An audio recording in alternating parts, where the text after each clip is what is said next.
Hi bye, ug sa tanang mga naminaw karon. Nakasulay na ba mo anang trial card? Kanang internet love. Bitaw. Ako di ay si Alay. Ug itago lang nato siya sa pangalan.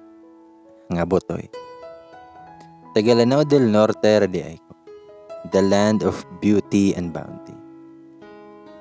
Char. Bitaw. I-introduce na nako gamay ako ang life. Graduate day ko og hotel management. 2 years na course.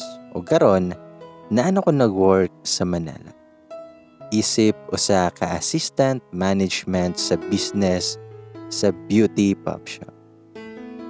7 months na day kong single. Na may mga naka-char-char, pero lisod pod kaayo nga mosalig og balik. Kay gikan sab ko nga nakasulay. Nga gichitan. Makatrauma kaayo. Og labaw na nga lisod mosalig. Mga kong motto sa akong life, kay love, kanoy. Akong daily routine kay trabaho sa gabi, then relax sa adlaw, hangtod sa naban akong social media account. Tungod atong mga nag-viral nga video sa mga teenager nga malaswa kayo.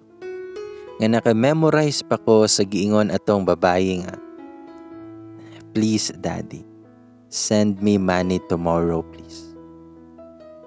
Kabuang nalanjud ato sa moto nga naban ang ako ang account. Daghan ang natingala, samutan pa nga sabaan man jud kay ko sa social media. Kay lagi, ana bianang buhay single, magsaba-saba ra gyud og pataka arag pang shared post. Sa moto, nga after a few days nanawag akong magulang. Kay natingala siya kung nganong wala na ko'y online. So anak ko, nga naban akong account. Ug sa dihang iyahar kong gikatawan, mao naka-decide ko nga dili na ko mag-Facebook. Never na jud. Bahala na dira. Pero kani ako magulang, kay lagi maluluyon man sab. Iya akong gibuhatan og new account, kay di daw pwede nga wala ko'y Facebook. Kay layo ko nila, ug unsaon na lang pag-update nila sa kuha. Para po daw nga magka-video call me. Sa moto, nga naan ako'y new account. Alam na kaayo. Nga katawan jud ko sa kong mga friends sa Facebook. Kay nagbuhat kog new account. Halata kayo nga naban. Napoy mga nag-chat dayon nako nga, uy, nabansab ka no? Hanasab ko, nga oo oy, atot kayo. Tubag pod sila nga, tagam, maniyakis manggod ka. Yati lagi kayo. Manyakis ba ng igo o rasab kagi pasahan. Daghan na kaayo silang mga siaw sa kuwada. Pero wala na ko'y pake. Basta magbinuutan ako sa Facebook. Kaya din ako gusto nga maban pag-usap. Sa moto, a new account, new friends na po. Dang add friend na sab ko, kanang mga nakailaran ako. Pero na ako'y na-add nga fresh graduate, nga sundalo. Bisag wala agud ko kaila. Dili man sad maklaro nga sundalo siya. Kay lagi, ang profile picture kay natural raman sad. Na dili sab ko hilig anang i-stalk. Maong padayon lang gihapon kog pang-add. Hangtod, sana ako'y na-add friend nga mutual friend atong fresh graduate nga sundalo. Which is kabady ra niya. Ano wala sab ko kaila niya. In short, wala ko kaila nilang duha. After a few days, gi-confirm ko atong gi-add na ako nga kabady atong fresh graduate nga sundalo. Sa mao na to. Ako di ay kay dili kay ko nagalaag diri. After na kog duty, diri ra jud kog tambay sa kong kwarto. Di ko ganahan maglaag. Gusto na ako ra isa. Dayon, mag-cellphone ra with music. Kana ra, kay mabuo na akong adlaw na. Free wifi man sab ko. So di ra jud kaayo boring. And always jud kong online. Sa moto atong month of August 2021, dari na nagsugod nga nakaila na ako si Botoy. Si Botoy kay taga Iligan ra pud ay ni siya. While nag-Facebook ko ato, ning pop-up sa akong news feed iyahang gi-share nga sundalo na lang jud ang dili babaero karon. Pero wait sa, naa sa ako'y i-share. Na ako'y na-encounter na sundalo di ay nga taga amo arapod siya. Wala ko kabalo nga naa di ay uyab ang buing nga magkita-kita rabaming duha. Tas caring pa kaayo na ako. Pag adto na ako dari sa Manila ay hapan ako nakabalo nga naa di ay uyab tawhana. Kay ako amang god nga gi-search ihang name sa Facebook. Wa joy mo gawas. Pero og siya palagi wala daw siya uyab. Hangtod sa nasakpan na jud nako ihang name sa Facebook. Tay naay nakabutang nga in a relationship. Nakatag pa jud ang girl. Og I think dugay na sila, so it means katong nag-char-char pa mi. Naa na day siya uyab. Boriton kaayo jud. Kaluoy sa babae kay gidinay ra sa buing. Mao nang nakasink in na pod sa kong nahuna. Nga tama jud di ay ilahang mga istorya. Nga basta sundalo gani, babaero jud. Kay na-prove man jud nako tungod atong tawhana. Sa mga to, balik ta kay Butoy. Mao to nga palagay ko siyang gi-share. Mao naka-comment jud ko og scam. Sa wala magdugay, na-reply dayon siya sa kong comment. Nga tunay na ma'am. Tunay. Reply sab ko nga, scam lagi na sir. Scam na ha. Na-reply po siya dayon nga, tunay lagi na ma'am. Tunay. Hangtod sa wala na ko ma-reply siyang comment. Dito na nako siya gi-stalk. Nga kauban na ito sila atong na-add na ko. Nga fresh graduate nga sundalo. Dili man sa balata nga sundalo siya kay ihang profile pang civilian naman po. Og hangtod sa ni chat na gid siya nako. Kay against man lagi kay ko siyang gi-shared post nga basta sundalo na lang daw ang dili babaero karon. Iyang unang chat kay, ma'am, tunay lagi to ma'am. Tunay. Pagbasa na ako kay nagkatawa ko, kay abin ako nahuman na amo ang langis. Wala pa di ay. Gi-message pa jud ay ko sa buing, kay di mo sugot nga maingnan og babaero ning sundalo. Honestly, dili man sabta nang bitaw nga sundalo kay babaero. Depende ra jud na og matunong kag sango og utok kanang sundalo nga red flags kayo. Sa mga to, nga na-reply ko niya nga, halaka, wala pa day ka nahuman ana sir. Tubag pod siya, nga dili lagi may babaero ma'am. Hanasab ko nga, babaero lagi ka sir. Lailahi lag pangalan, pero same ramog script. Sabay katawa na ako nga emoji. Hangtod, sa nakig-video call na siya na ako. First tawag niya wala na ako gitubag. Kay samukan pa kay ko. Kay bago pa ganiga chat-chat, unya manawag naman noon. Sumoto nga continue ra gihapon akong adlaw. Hindi ko mag-duty, naara ko sa kwarto. Then mo chat-chat day ni siya ko si Butoy kanang naapay pa good morning ma'am. Char. Pakitang gilas dayon.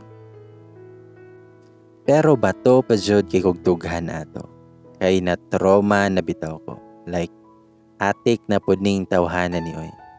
Sige ra kog ingon nga same ra jud ni sila tanan. Pakaring-caring dayon. Los ninyo boys. Then mo chat bagani na siya og pagkaon na ma'am. Lami kay siya replyan og kiligon na ba ko ani. Ingon ana na jud ko. Kay way lami mo value og mga simple words kay lagi na pusong bato na inyohang manang alay. Mag-chat-chat gihapon mi niya pero ginagmay ra like mga normal ra god nga update. Then pagka August 9 ato, birthday di ay na niya. Ning gawas man god sa akong news feed nga naay ming greet niya. So ming greet na lang sab ko niya. Pero in a private way na. Kay lisod na nga pa-feeling close ko dito. Bisan ang tinuod, wala pa jud ko totally nga nakaila aning tawhana. Dayon na timingan sabto nga bag-o kong liko. So mao to, nga wala na ko nag-type para i-greet niya. So nag-video greeting na lang ko. Asamo ko yun kay ito kay daghan og behind the scene. Ana ba yun ta, diba?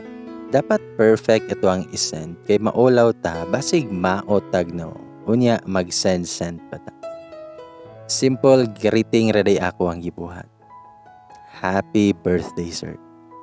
God bless. Kanara. Pero ang behind the scene, ana, pastilan kay daghan kayo.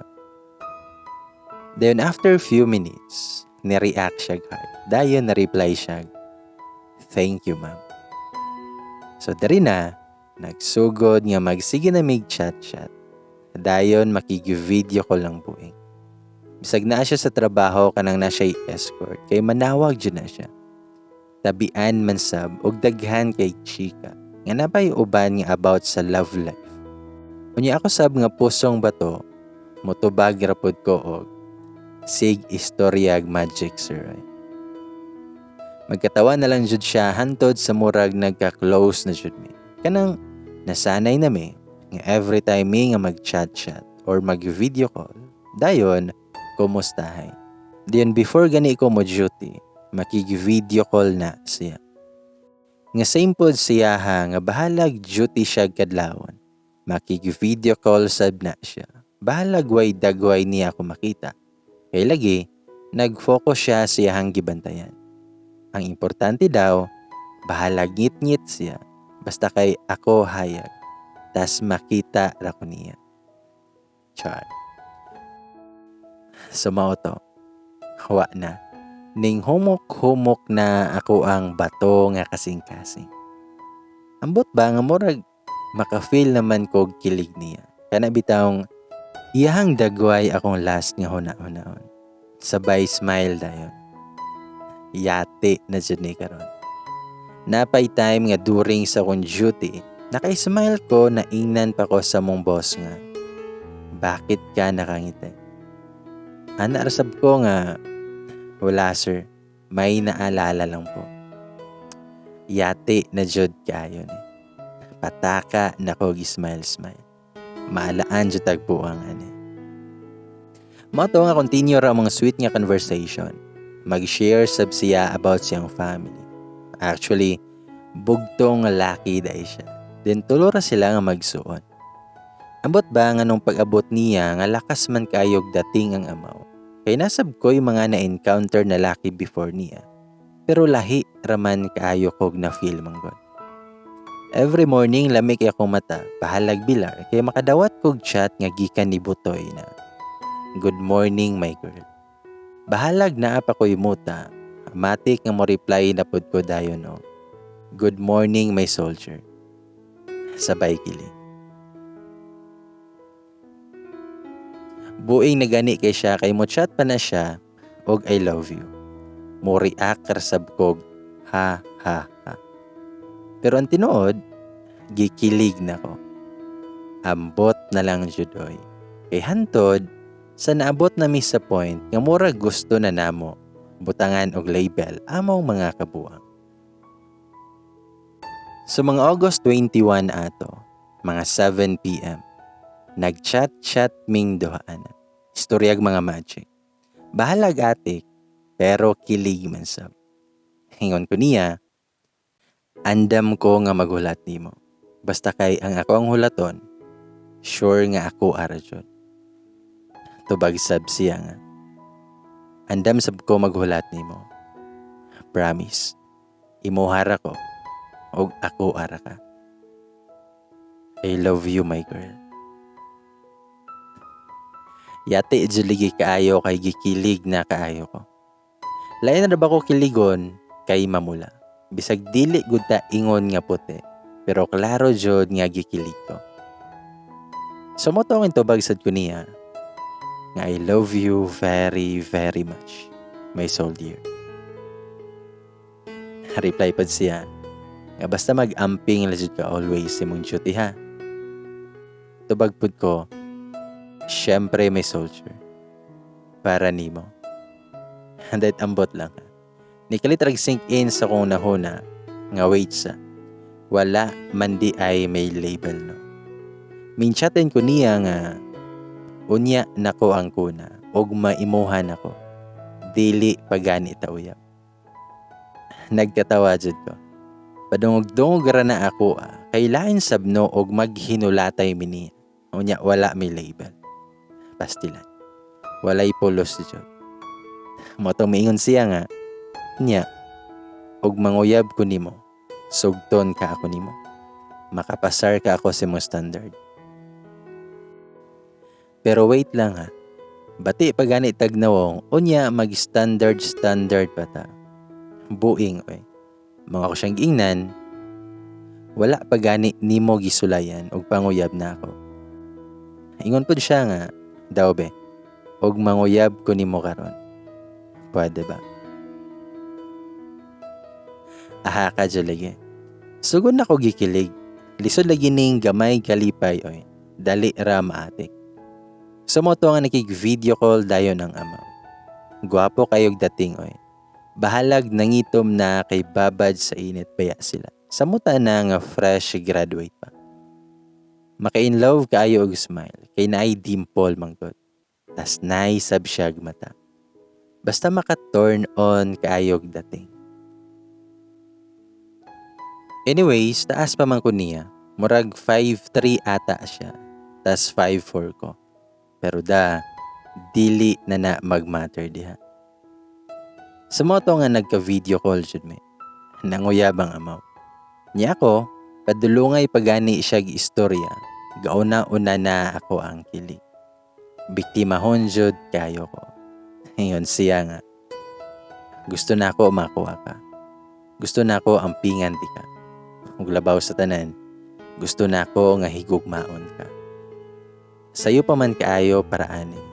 Bag-o pati ka na ila pero ganahan na kay kunimo. Buutan ka. Ug responsable kayo. Balag hinawayon. Nikatawa pa siya. Padayon siya ingon nga. Andam kay kumaghulat nimo. Ampingan jud ti ka. Ug higugmaon pag-ayo. Karon, pwede ba ko manguyab nimo? Respetohon ako imong desisyon. Pero wait sa iharasab ko sigig pang hinaway. Kanang hinaway nga dala lambing. Char. Kanang buhay sundalo kay di jud malikayan nga wala salay tubig. So walay tubig nga walay ligo. Mao nang ginasungog-sungog na ako na siya nga walay ligo. Sumoto nga dugay pa ko katubag niya kay gifeel pa kay nako ang kilig. Kilig man sabdi ay no. Bahalag atik. Bitawan ako nga musulod kog balik. Bahalag na trauma nako. Muhigugma kog balik sa tawong nagpalipay nako adlaw-adlaw. With smile na. So, akong tubag kay yes. Dako kay smile ang buing. Samot kog ka in love kay ang dimple jud niya ang nakadalag bida. Hana din siya nga, thank you. And I love you so much, love. Promise, imuhar ako. Og ako ar ka. Tubagpod ko nga, I love you more, love. Oo, imuhar lagi ko. Ay kabalaka diha. Motong gisave yun ako ang day. Nga August 21, 2021.